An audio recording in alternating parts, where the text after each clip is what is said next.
Hello and welcome to the amazing Hebrew month of Kislev. Kislev, I want to talk about it because I want to know what the energies of the month actually are, but because we want to draw them down into our lives. And even more than that, the times that we're in right now are so aligned with the potential of the Kabbalistic Hebrew calendar. The core quality of the month of Kislev is light out of darkness.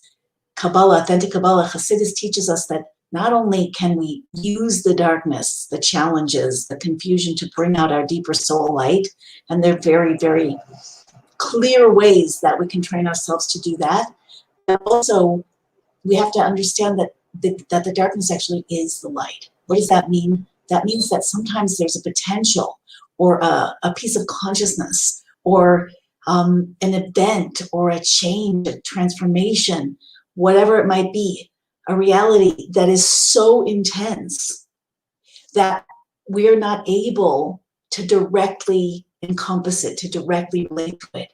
So when that's the case, it can come out, it can be delivered into the world in the form of darkness. There are a lot of examples of this, but let's just stick with the point that the greatest light, Kabbalah explains that the greatest light, the deepest, most intense light is in the darkness, is hidden within the darkness. The example that I like to give, pretty simple for a deep concept, but if you have whatever, 40,000 amps of electricity and a 60-watt light bulb, you cannot send that electricity through the light bulb or break the light bulb. God doesn't want to break you. Sometimes it might seem like we're being pushed to the edge, but we're not meant to break. We're meant to transform, as they say. You know, the fire that melts that melts the butter tempers the steel. When you get to the edge of a cliff, you choose whether you want to fall or fly. You know, we see this in nature. We see the idea of meltdown and metamorphosis. I've been talking about this occasionally. The idea of the butterfly, that the caterpillar melts down into gel, literally in a constricting cocoon before it reconstitutes into this amazing creature that's symbolic of all transformation, of very magical energy. So you are like that too. Your soul is like that too. Like the chicken that comes out of the egg. I don't want to flood you with too many metaphors, but the truth is that when something becomes too tight, when the current, when the chicken, becomes too big for that egg, he starts to peck his way through the shell, not knowing that he's actually, that out there there's a giant world. There's a period of time in the embryo when the fetus has to be protected and contained in a limited sphere. And that limited sphere is safe and cozy within its own, way of being, relatively speaking. And then when the time is for a new stage of life, a new stage of existence, something has to happen to push that baby out into the, again, much, much bigger world. So what we're talking about is a paradigm of going from a constricted place into a vast, vast new dimension of potential, a new reality. So that's really where the world is right now, believe it or not. And that's not the main topic of this. This live is going to have to be pretty quick because I actually have a meeting in a few minutes. But I'll be doing these much more regularly at this point. I have a lot of really exciting plans that I'm almost finalizing, and I'm going to let you know about them soon. Meanwhile, I want you to understand, I want you to at least allow for the possibility that all of this incredible chaos is really just that phenomenon. You can look at the political, you can look at the agendas. It's good to do that sometimes. You can look at the things that people are afraid of. You may be afraid of things. You can look at all of those levels. You can look at the, whether you want to avoid the news, indulge in the news, be obsessed with the news. But the bottom line is we must understand what's happening on the deeper level. What is happening on the deepest level is a global, really a cosmic metamorphosis that must be accompanied by a personal metamorphosis. You're being called upon to go deeper. And that is the theme of light out of darkness. How do you get the light out of the darkness? You have to go deeper in. You cannot stay on the surface. Sorry, you can't. You can't stay on the surface because you're not going to be able to encompass that deeper potential, that deeper awareness, that miraculous potential. When does miraculous potential come into fruition? when you go deeper, when you go beyond the surface, when you look for the deeper meaning, the deeper purpose, the deeper potential, the deeper plan, and you align yourself with that. So the core theme of this particular live is you must go deeper. We must all go deeper. Look deeper into what's happening. You know, don't believe the news. I mean, you can believe that things are happening, but what they are, do we know? We don't. Do we know what's going on behind closed doors? You know, in the castles of the, you know, the royal families that have been around for thousands of years, in the halls of government, in the voting centers, in the, you know, et cetera, in the media, you know, in the media rooms where they make their, you know, in the editor's room. We don't understand what's going on. What we can understand, we don't understand the details. So we want to look deeper into that. I said that in my last live stream. We also want to look deeper into what is the theme here. And here's such good news. This month brings with it an activation of the revelation of the deeper of that light and of miracles. That's what Hanukkah is all about. Hanukkah, we light the menorah. After, in the later afternoon or after dark, the Torah law, the halacha is that the light has to shine from the house out into the streets, and it has to shine into the darkness until basically the footsteps have left the market. That's the phrase more or less that's used. So think about this, light shining at starting in dark and shining from, not from the outside in, from the big world into you, from the inside, from your private space out into the world, until it floods, until it illuminates everything. Likewise, it doesn't just mean lighting the menorah, lighting the candles, and this applies to every human being, because this is the core theme of reality. This is where we are now in history, and this is where we are now in time.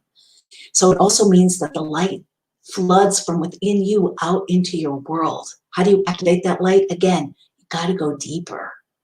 Each one of us, and this is reflected in Hanukkah as well, each one of us has an inner core, and that innermost, they're levels of the soul. Your soul has 5 core levels, and the deepest 5 basic levels, I should say, the deepest core level is called the oil of, it's the oil level of the soul, that 5th level. It's what oil permeates everything. It's beyond levels. You know, if you ever spilled oil on a shirt, you know what I'm talking about. Oil permeates everything. It makes things taste delicious. There's a lot to say about oil, and this deepest level of the soul, and also the deepest level of the Torah, which is known as Hasidus, Torah Shel Mashiach, redemptive messianic Torah. That is the 5th deepest level of the Torah that brings out and activates the deepest level of the soul. On that behalf, I've decided to teach, actually, starting next week. I think it's going to be Monday, but I'm not sure yet. A mini snippet of in-text authentic Kabbalah called Soul Bites. At least that's my plan, to give you a taste of that activation. You know what that light is, that nurtures and activates the core of the soul. So, is it a coincidence that in Hanukkah we light? I know people like a colorful box of candles, but the traditional way to do it is, and the way it's done all over Israel and most Torah observant households, is to light oil. Olive oil, shemen zayit zach, pure olive oil. The olive oil was the vial of pure, sanctified oil that was sealed with the seal of the high priest, the Kohen Gadol. It is the foundation of the miracle of Hanukkah, that and the victory in the war of a few people against the many, the Maccabees.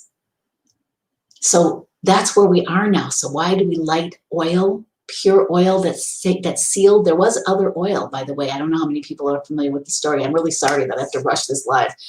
But we'll continue to talk about these things. But there was other oil that wasn't sealed, so it wasn't guaranteed pure. They couldn't light the menorah in the Holy Temple with that oil. It had to be pure holy oil. Why? The core of your soul is pure holy oil. Pure holy oil. That's what you're made of. That's what's inside of you. That's what ultimately, as you train yourself to look deeper into what people are saying, look deeper into what people are feeling, look deeper into what's going on beneath the surface, because there are so many hidden agendas. But underneath all of it is God's agenda. And your soul came down for that. It came down to be a part of that.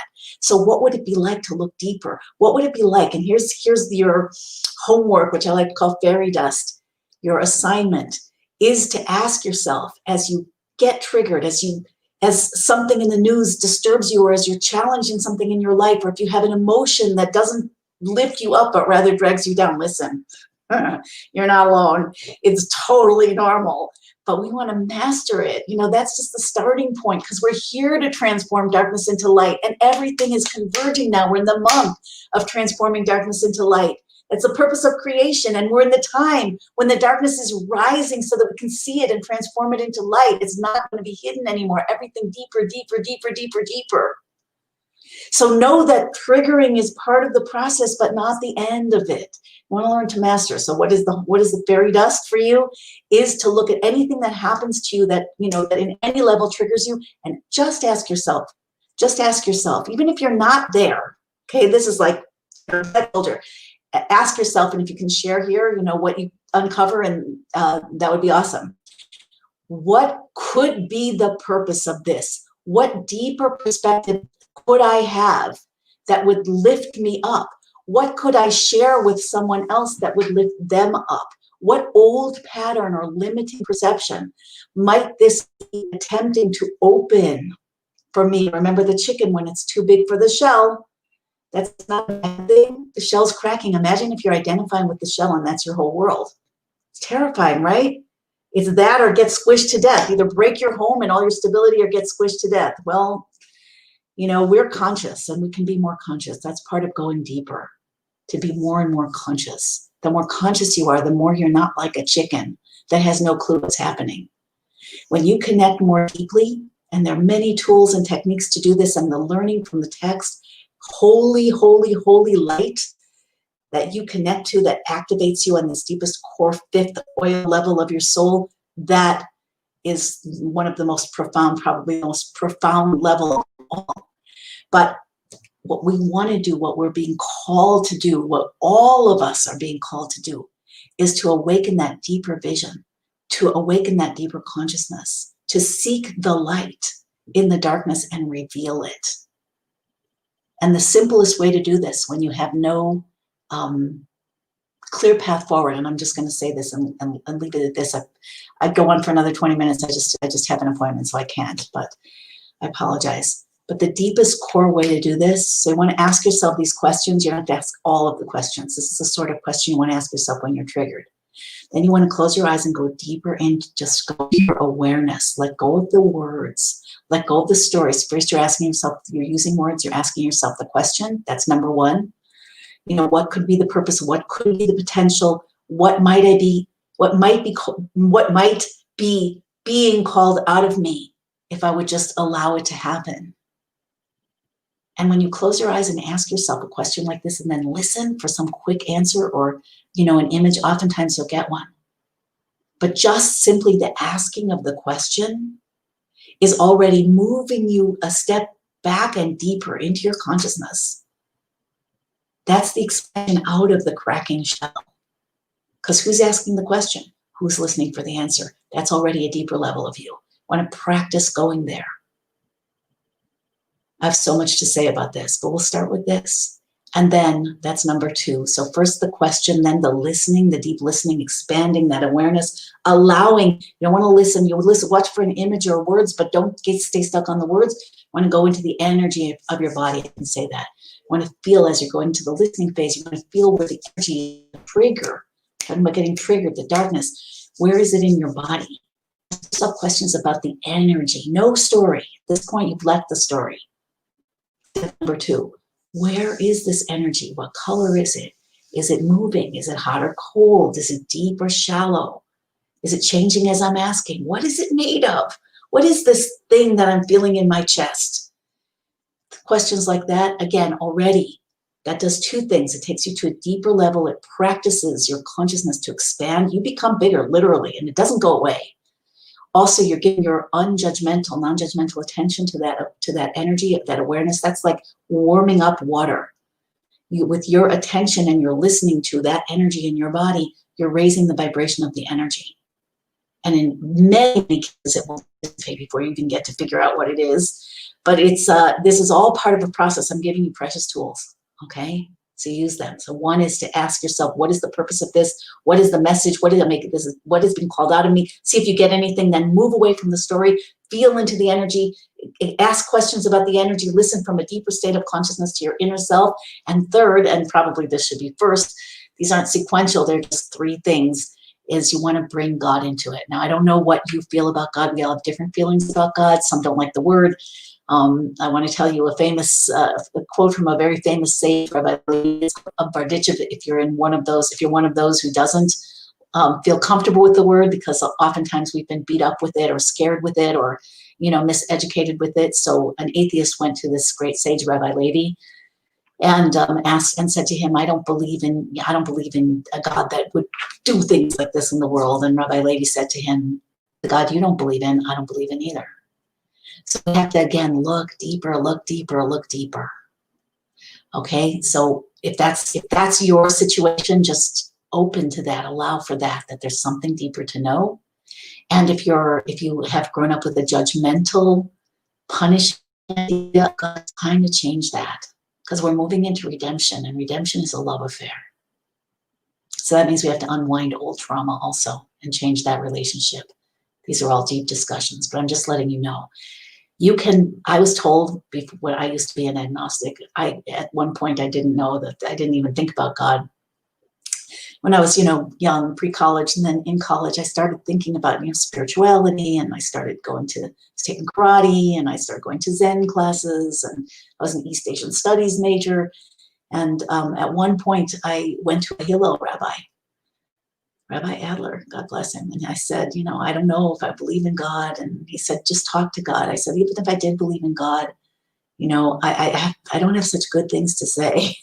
He said, talk. It's a relationship. Say what you think. Say what you feel. I'm like, really? He's like, yes, God wants that. And that was actually a very major landmark in my journey back to the Torah and my soul roots, and forward to where I'm now and where we're all going, which is to a love relationship. So look deeper. There are a lot of traumas we need to unwind. That is a process. Let's put it that way. Who knows if it has to be a long process? The month of miracles. Miracles are also about short-circuiting everything. Short-circuiting, we can do things the fast way. Not that we miss the process, but the process can be very, very accelerated. We don't know what's possible now, but it's more than was possible a minute ago. That's for sure. Okay, so I have to go. I have so much more to say. But I'll say it soon. Take care, everybody. Lots of love. Happy Kislev, and wishing you great blessings in your life in this holy work. And I'm asking you, if you appreciate these words, like the video, share the video, and let me know what's springing up in you. And come back and share what your experience is. If you go through this 3-step process, what happens? Something's going to happen. It's going to be something good. Okay, take care. See you next time.